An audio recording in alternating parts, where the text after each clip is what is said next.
It was a day to take cover. The boards turning negative as Wall Street and Asia's sharp losses followed through into Europe.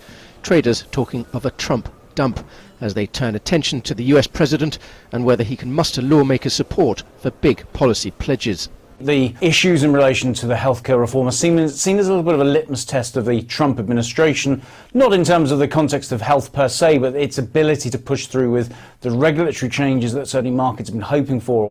Beyond that, a bigger test looms. Can Trump deliver on the promise of massive tax cuts that's boosted share markets to multiple highs? We need to see a lot more detail than we've seen so far, and the markets will have only so much patience, having factored in so much optimism.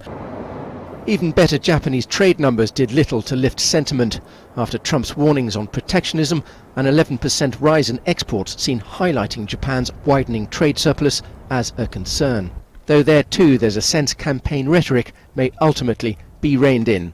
If there were to be trade barriers erected, largely emanating from the US, I think it would be a case of a lose-lose situation for the global economy. Global growth will be lower, global living standards will be lower, and that would also impact the US. The dollar was down and gold up to a 3-week peak as traders sought safety, many already looking ahead to the US first quarter earnings season next month. The test next time, not so much for Trump, but for US corporates and for share markets themselves.